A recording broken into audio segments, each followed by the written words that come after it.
você que nos assiste, agradecemos sua audiência e hoje nós vamos, no nosso núcleo sindical, trazer para vocês mais um assunto proibido. Isso que vocês vão ouvir hoje, vocês talvez não escutem nenhuma outra TV ou rádio, mesmo escrita em jornal.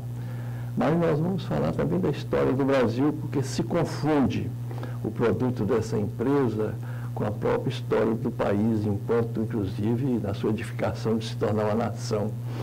Os símbolos nacionais, nós sabemos que tem a bandeira, tem o hino, mas um dos verdadeiros símbolos nacionais é sua moeda.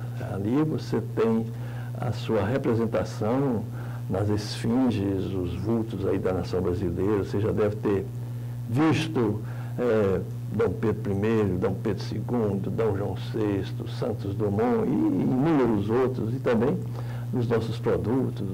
Ali tem a folha dos nossos cafezais, dos nossos campos, né? Então, temos a satisfação hoje, e já agradecemos pelo convite de estar conosco, dois líderes, né, sindicais, que aqui está conosco, a quem já agradecemos por ter aceitado nosso convite e também por abrilhantar aqui os nossos temas. Nós temos aqui conosco hoje o Rony Oliveira e o Francisco da Silva. Francisco chega a ser meu xará, na verdade. Nós somos Chico, né? Então, obrigado pela presença de vocês aqui. Eu quero de vocês um pouco de história. Casa da Moeda do Brasil. Eu já fui numismata. Eu sei que vocês sabem, mas só para lembrar, é o colecionador de moedas. Tem o de selos, né, que é filatelista, e eu já fui numismata. Né? Adorava ver aquilo. Até que um dia eu tomei um choque, Rony. Eu disse, gente, essa moeda aqui, que é do tempo ainda do Brasil colônia, todo mundo que pegou nesta moeda já está morto. Aquilo me deu um choque, sabe? Porque quando a gente estuda latim, olha, essa língua já é morta. Mas como morta? Não, porque ela não se fala mais. Casa da Moeda, dois grandes batalhadores que carregam a bandeira e vestem a camisa. Então, foi criada quando? Quem pode me dar também um pouco dessa história e quanto custou e como era antes a moeda no Brasil? Primeiro, desejar uma boa tarde a todos que estão nos assistindo, agradecer o convite do canal, do seu Soriano, por abrir esse espaço para a gente estar podendo contar um pouquinho da nossa história. A gente costuma dizer que o serviço público, quando ele é bem feito, ele não aparece para a população, ele acaba sendo invisível. E esse é eu acho que é um dos pilares do serviço público, é dar sustentação para a população.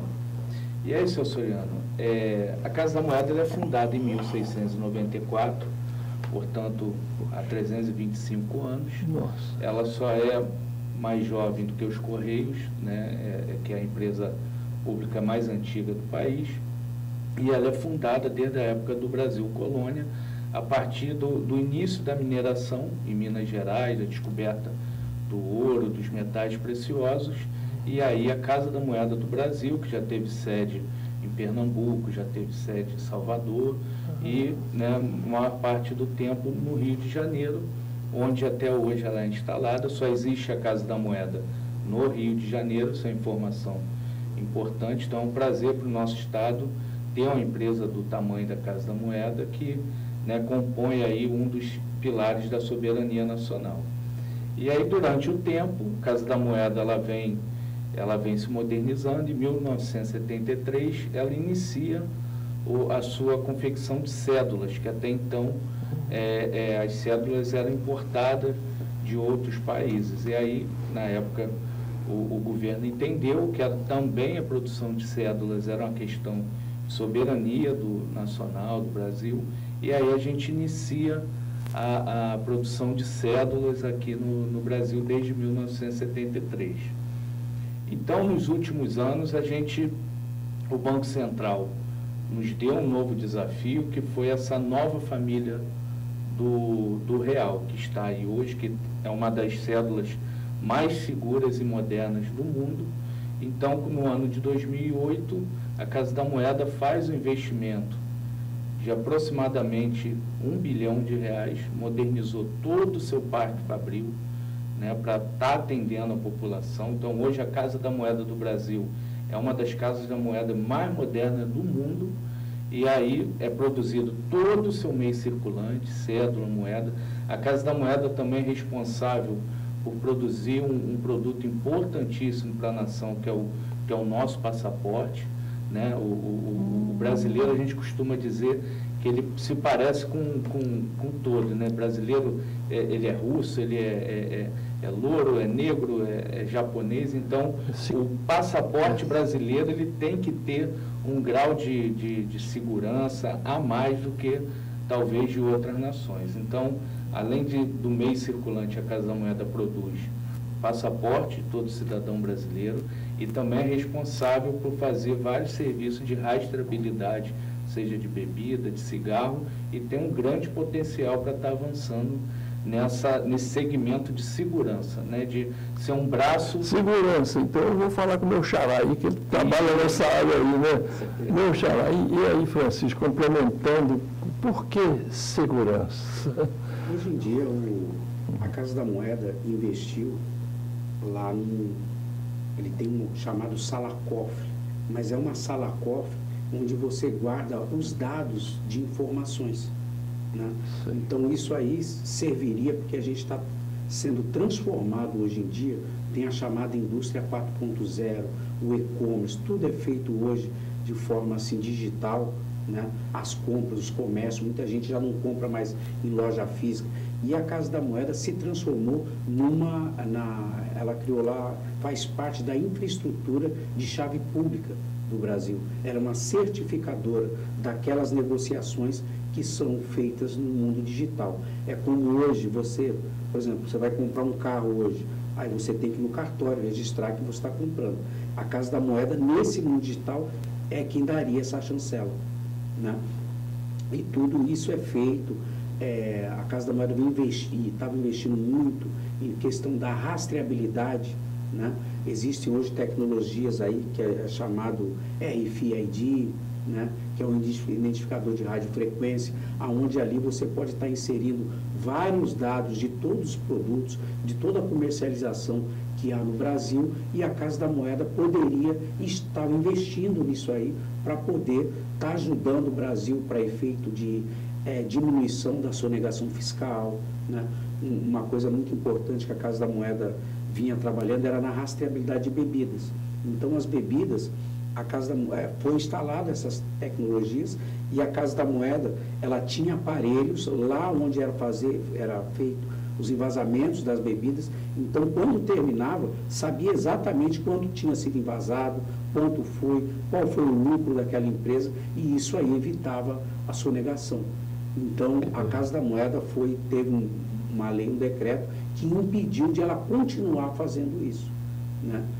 Continuar fazendo isso. E isso aí houve na época até, né, Rony, a Casa da Moeda estava entre a empresa que mais, como é que é o nome que falava? Que tinha mais a questão dos impostos, que mais arrecadava impostos com isso. Quando foi tirado, despencou, porque não tinha mais esse tipo de arrecadação, né? E é uma empresa assim que trabalha assim com alta segurança, lá o espaço aéreo é restrito, né? A nível de armamento, você tem um batalhão de choque na frente, então é uma empresa toda diferenciada. E a questão, quando a gente fala de soberania, durante o mundo, você tem várias épocas onde você tinha soberania através de determinados produtos. Então, existem países que na época tinham navios, então aquilo dava uma soberania para ele poder comprar e vender. E hoje em dia, uma das coisas que garante a soberania de uma nação é a sua capacidade de produção tecnológica. Veja aí essa briga que está tendo Estados Unidos e China pela essa tecnologia aí, a 5G, né? Que você vai poder ter o controle de tudo que está saindo entrando em mercadoria. E o Brasil, como um país periférico, deveria também estar sendo estimulado a estar produzindo isso.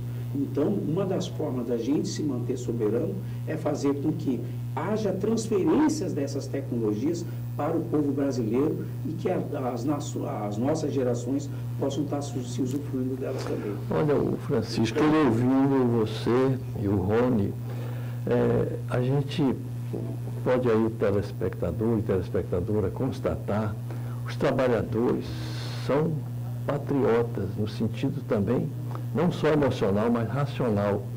Eles aqui estão mostrando que não existe pátria sem patrimônio. E esse patrimônio, que também é uma área extremamente estratégica, você já pensou se a nossa moeda for fabricada por alguém que quer estourar a nossa economia aqui, fabricando moedas falsas ou em excesso?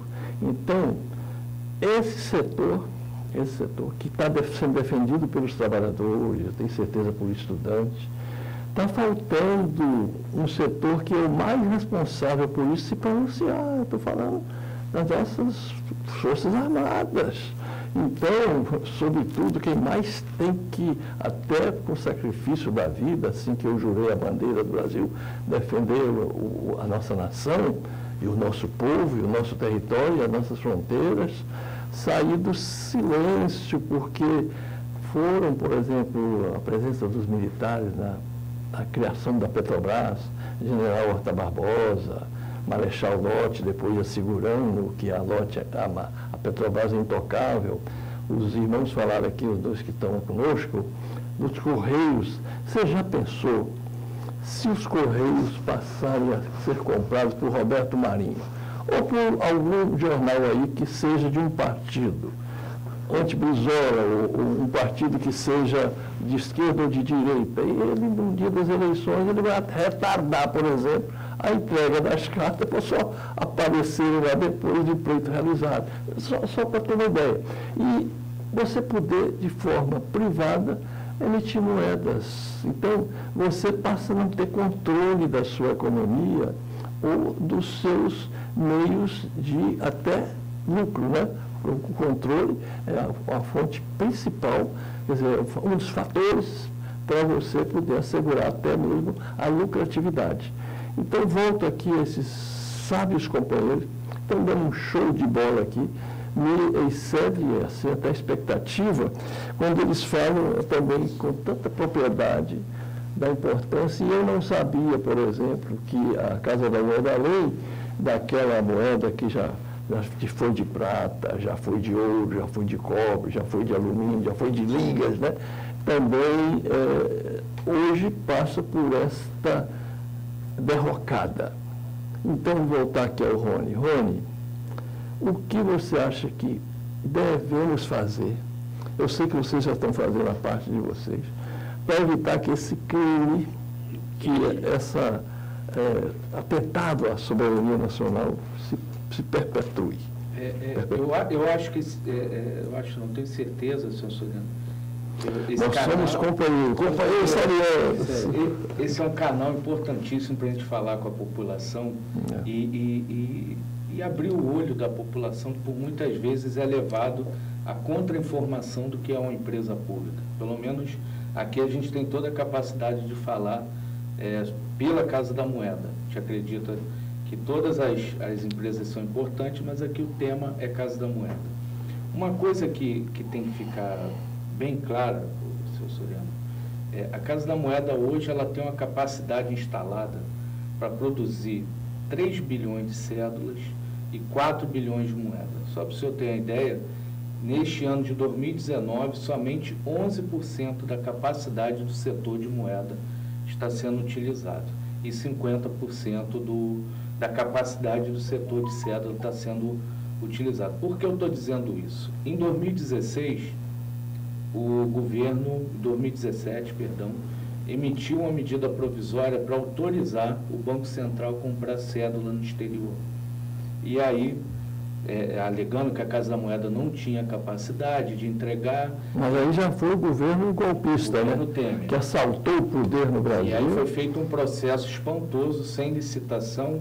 Em 5 dias já tinha empresa escolhida para produzir uma quantidade de cédulas de R$2. por fim, essa empresa, que se chama Crânia B, que era uma empresa sueca, que foi comprada por um grupo americano, também não conseguiu entregar a tempo o que foi encomendado, e a Casa da Moeda acabou entregando tudo a tempo, ainda perguntou se o Banco Central precisava de mais. Eu estou entrando nesse contexto porque por muitas vezes dizem assim, o preço da cédula no exterior é mais barato do que o preço da Casa da Moeda. Ora bolas, se a Casa da Moeda é uma empresa pública, que ela tem que respeitar toda a legislação referente à licitação, e todos sabem que nem sempre, num processo de licitação público, o mais barato é o que ganha. Tem a questão da preferência da indústria nacional. Então, a Casa da Moeda, por ser uma empresa pública, ela tem as suas compras, dos seus insumos, a sua matéria-prima, tem que estar adequada à legislação. Ponto 1. Ponto 2. Quando uma empresa de fora, que já vem com todo o seu custo fixo pago, e aqui oferece um preço marginal, logicamente que ele vai estar, em tese, mais barato que o preço da Casa da Moeda. Mas o pior disso tudo, que essa discussão, ela não pode, no nosso entendimento, de ficar uma discussão rasa de preço de cédula A ou B. É a inteligência da nossa produção, o Edson disse aqui, a nossa tecnologia, as nossas matrizes, indo para a empresa no exterior para estar confeccionando a nossa cédula. Esse foi um exemplo com R$2. Agora imagina, com todas as cédulas, essa inteligência. Então, por um ano, o governo contrata uma empresa da Rússia, no outro do Japão, do outro da Nova Zelândia. Quando a gente for reparar, nossas matrizes estão com várias empresas do mundo. E aí a gente pode acabar caindo nessa questão de cédulas falsas, cédulas, e acaba entrando na economia de um país. Isso já aconteceu na Índia, isso já aconteceu na Argentina e trouxe grandes transtornos. Eu acho que a solução... me fala aí como é que foi feito esse, então, bombardeio ou se apossar do segredo e afundar o outro país, por causa da Índia, ressuscitou. O Edson que tem essa... Que eu fico imaginando, corrige, para eu não falar besteira aqui, que eu tenho muita responsabilidade para com a informação. Imagina se a gente entrar, um sonho aí em guerra com a nação alfa aqui da América Latina, alfa, estou citando nenhuma. E essa nação exatamente sabe como fabricar nossa moeda e é quem faz. Então, da noite para o dia, e eles não podem inundar aqui de moedas e gerar uma inflação, por exemplo. O senhor está falando que já ocorreu. Na época da Segunda Guerra, Hitler, ele simplesmente criou libras esterlinas falsas e jogou lá na Inglaterra, né? E isso aí foi um dos motivos que a Casa da Moeda começou a fabricar as cédulas no governo Castelo Branco. O Castelo Branco falou assim, nós não vamos deixar isso aí acontecer com a gente. Então, ele foi e foi muito difícil adquirir essa tecnologia de produção de células, porque isso aí está restrito a um grupo muito pequeno de países. Foi feito recentemente um estudo, até uma tese de dissertação, dizendo como funciona a economia, a fabricação, a fábrica de papéis, de moedas pelo mundo, fábrica de dinheiro pelo mundo, e fizeram com as 20 maiores economias do mundo, junto com as 20 maiores populações do mundo. E no total deram 19. Então, quando você pega, em termos de populacionais, as 20 maiores, os 20 países de maior população do mundo, todos eles produzem o seu próprio dinheiro, assim como as 20 maiores economias. Então, quando você vai nos Estados Unidos, China, Japão, Alemanha, Inglaterra, França, até chegar ao México, todos eles fabricam sua moeda. Jamais você vai chegar com o governo americano e falar assim, privatiza a tua produção de moeda. Nossa. Não vai.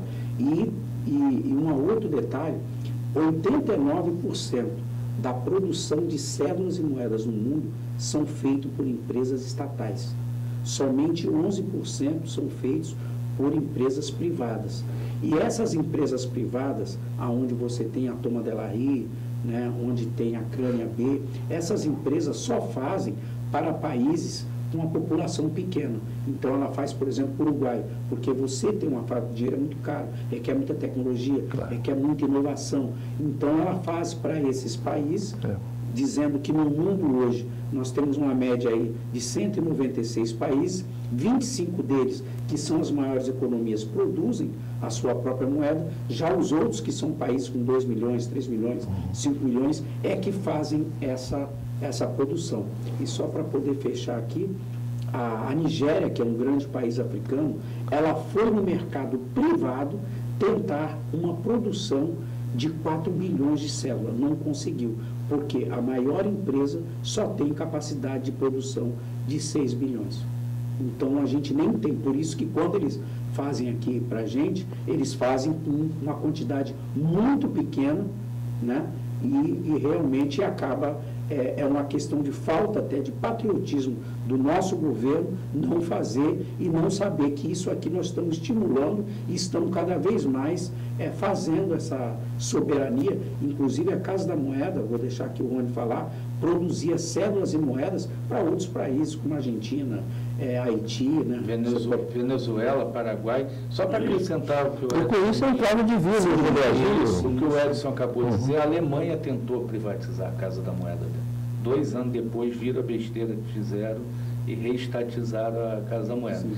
Então, é o que a gente está falando aqui, todas as potências mundiais, nenhuma, se o senhor ter ideia, os Estados Unidos têm uma Casa da Moeda específica para cédula e outra específica só para moeda. A China, além de ter a Casa da Moeda própria, ainda tem uma empresa que fabrica as máquinas de impressão de cédula e moeda.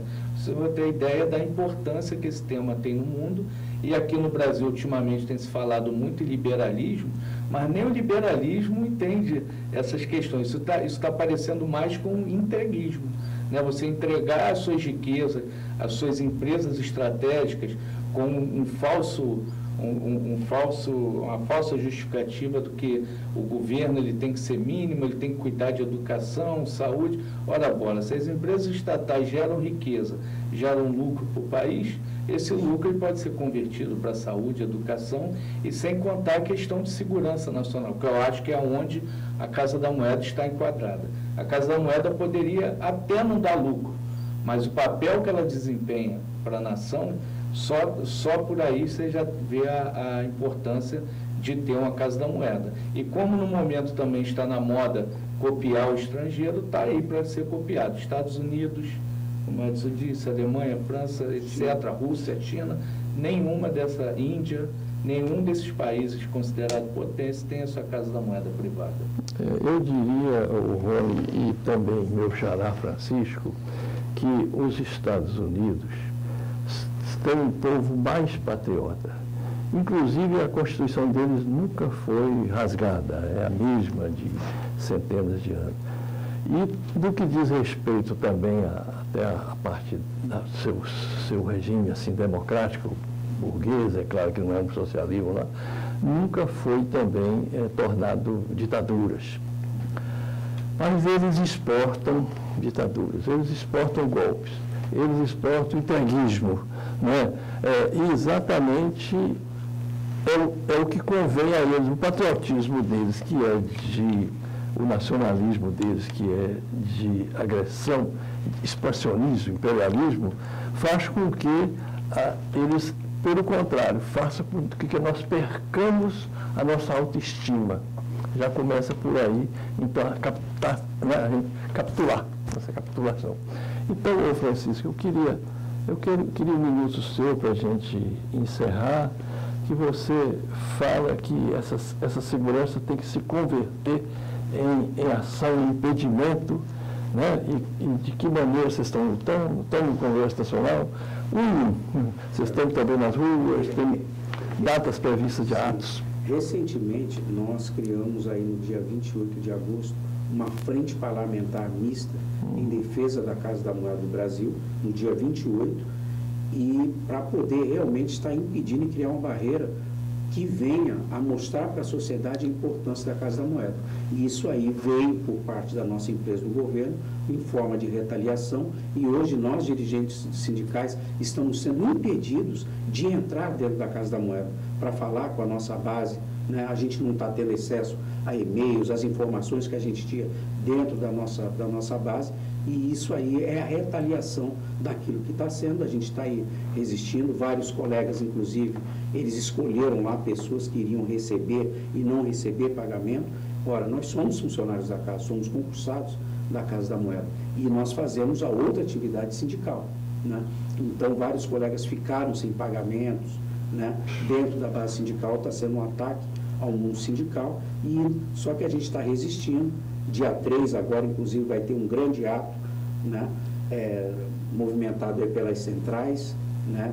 Várias contra essa destruição da Amazônia, né? Em prol da educação, estão querendo diminuir as verbas de educação, e contra as privatizações, não só da Casa da Moeda, mas como de vários patrimônios públicos do Brasil, empresas que são muito importantes para garantir e manter a nossa soberania. Lembrando que dia 3 de outubro é aniversário da Petrobras. Criação da Petrobras. Estamos 56 anos. Foi em 1954. Só acrescentando o que o Edson disse, no entendimento nosso do sindicato, uma das formas de barrar a privatização da Casa da Moeda é nas ruas. Não tem jeito. Se o povo não for às ruas, mobilizado, unido, e lutar contra esse governo, contra essa proposta que está sendo colocada à força, porque já houve uma matéria semana passada que mostrou que 70% da população é contra as privatizações. Então, o povo, em sua grande maioria, é contra as privatizações. Então, a gente tem que ir para a rua, tem que lutar. É importante, aí eu me dirijo aos funcionários da Casa da Moeda, que tenham noção do momento que estamos vivendo, e que dia 3 de outubro tem que estar na rua. Não existe milagre sem ajoelhar para rezar, né? O velho ditado já diz isso. Então não adianta as pessoas acharem que se não fizerem nada, não for para a rua, esse governo vai ter algum tipo de clemência com as empresas públicas. E aí houve um entendimento, agora também para acrescentar o que o Edson falou, qual a importância da Frente Parlamentar Mista em Defesa da Casa da Moeda? Houve um entendimento agora, no passado próximo, do STF, que as privatizações de empresas mães, que é o caso da Casa da Moeda, necessitariam de aprovação do Congresso Nacional. Então, a gente entende que esse tema, se um dia chegar, será lá que será definida o nosso futuro e o futuro da nossa empresa. Então, é importante a gente estar mobilizado nas ruas, é importante a gente estar conversando com os parlamentares, é o que a gente tem feito. A gente tem ido periodicamente em Brasília, conversa com senadores e deputados de todas as linhas ideológicas para estar convencendo da importância da Casa da Moeda do Brasil. A gente tem certeza que ela continuará 100% pública, soberana e dando todo o apoio para a nação, para estar crescendo aí forte, produzindo o seu meio circulante. Obrigado, Rony, obrigado, Edson. Esteja certo que, se depender aqui da TV comunitária, nós iremos impedir que o Brasil seja entregue, porque nós respeitamos todos os povos, mas nós achamos que, se tiver de bater continência, será para a bandeira brasileira. Aquelas nações que ficarem inimigas e que desejar nos escravizar, nós estaremos incontinentes e não batendo continentes. Muito obrigado, companheiro. Acho que agradeço. Ninguém solta o tamanho de ninguém. É isso aí. Maravilha. TV Comunitária, canal 6 da NET, também online, tvcomunitaria.rio, e agradecemos a você pela sua audiência valiosa. Muito obrigado.